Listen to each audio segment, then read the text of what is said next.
There's a lot of coping going around in Demon Hunter. Some players are convinced this class is competitive. It isn't. All decks within the class look very underwhelming. The closest deck to competitive viability is Death Rattle Demon Hunter, and yet it still feels so far when it cracks like a twig against Rogue and beats no real meta deck in the format besides Quest Priest. It's semi-playable at lower ranks of ladder, and that's it. And as for the rest of Demon Hunter decks, the power ranking table doesn't lie. Unplayable.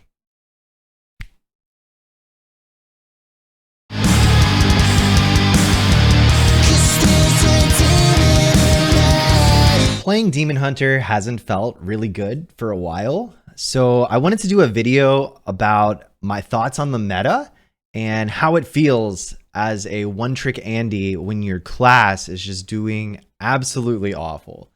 So let's get into it. So the first place we want to start out with thinking about Demon Hunter is Demon Hunter in Sunken City, because when we did the rotation, everyone kind of assumed Demon Hunter was going to be horrible because we lost Skull of Gul'dan, we lost Glide, we lost Il'gynoth. Everything that made Demon Hunter work prior to this year seemed like it was all leaving at the same time. And what we got to replace it was Multi-Strike. And Multi-Strike was so good. Oh my God. Multi-Strike made playing Demon Hunter when Sunken City came out feel like you were playing Demon Hunter on drugs. It was just amazing. A good version of that, of course. So Multi-Strike basically allowed Demon Hunter's early game to be oppressively flexible, because no matter what other people could do, you could get rid of it and hit people in the face and develop more than they could at a faster rate, because all of the Demon Hunter cards already had this synergy with the Multi-Strike. We had Vanguard, we had Battle Fiend, and then we got Fanatic as well. So, and what other cards did we use? I can't even remember, but there are pretty much all the Demon Hunter cards, and a huge, vast majority of them have this synergy with attacking. So Multi-Strike was this glue that made everything amazingly powerful. And yes, that kind of led to a not exciting meta in regards to the top decks being Control Warrior and Demon Hunter.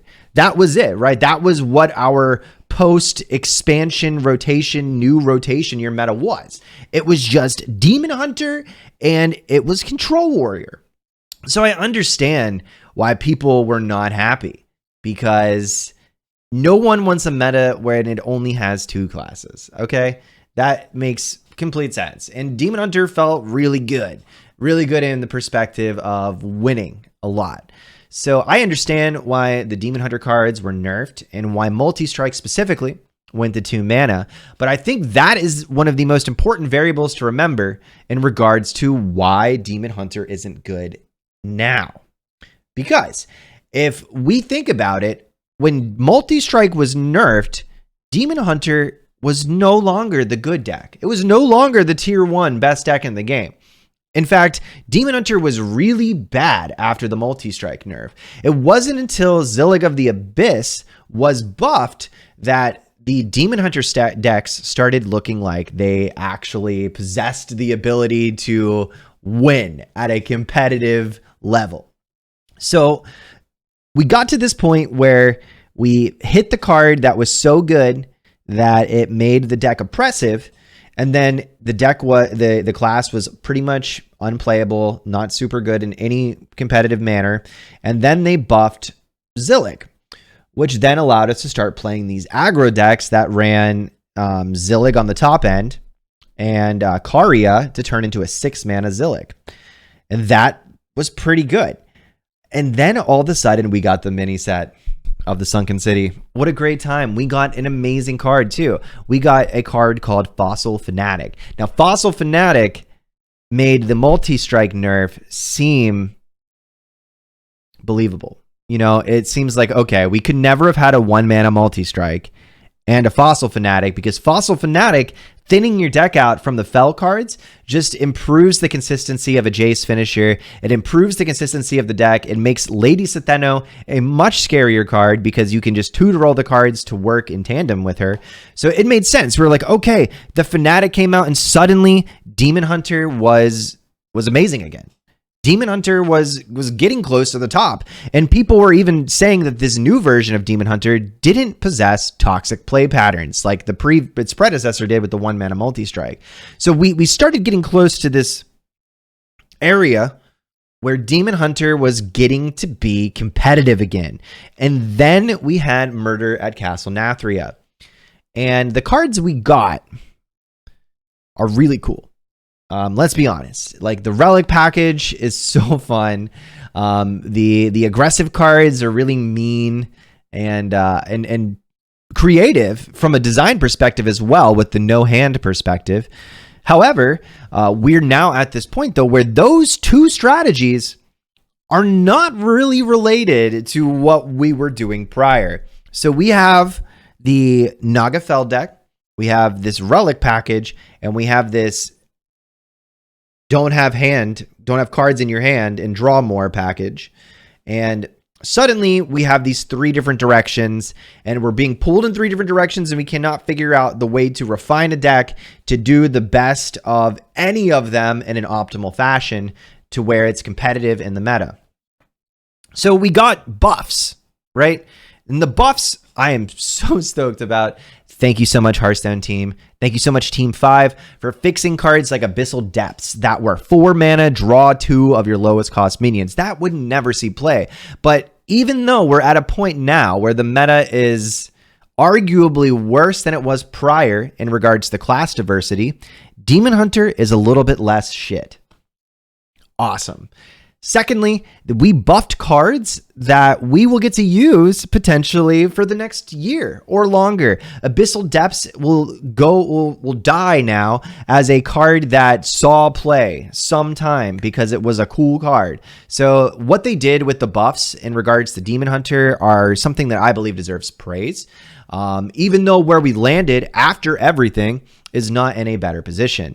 It's that, there are less diversity in the meta, which means that we're seeing, Skeleton Mage, we're seeing Rogue, and we're seeing Druid in ridiculous quantities. So something does need to be done about it. And Demon Hunter is in a not great spot, but the Relic package is not that far off. What's really holding it back is its polarization against Rogue, because it cannot beat Rogue. No matter what you do, if the Rogue player plays correctly, I know that is a somewhat steep prerequisite. If the Rogue player is very good at playing Rogue, they should never lose to a Relic Demon Hunter deck, for we do not possess the tools within our deck to deal with minions of that size in an efficient manner. So if Rogue is toned down and its play rate goes down a little bit, then Relic Demon Hunter and the good things that Demon Hunter does will raise in playing the play rate, so it'll get refined even more. And then suddenly, we can build a deck to actually counter Druid successfully if that's toned down a little bit too. So I'm pretty sure the levers in regards to the power levels are pretty close on the high end of the skill levels here, so that if they do hit more decks, like if they hit Druid coming up and they hit Rogue and return Edwin to being a 4-mana card, then I think it's really possible that Demon Hunter does have a tier 3, tier 2 deck in the meta with the Relic package. Whether or not it's the Death Rattle variant or the Fel variant, I'm not sure. I think that really depends on the prevalence of the other decks in the meta, but I'm sure Demon Hunter isn't too far off. That being said, really happy with the direction of Demon Hunter for the new rotation year. Really love the creativity with both the relics and the Naga package and how it all kind of tied together in the way that we're doing it now. It really allows deck building to have, so much different routes and directions from the Demon Hunter perspective, and I am forever thankful about that.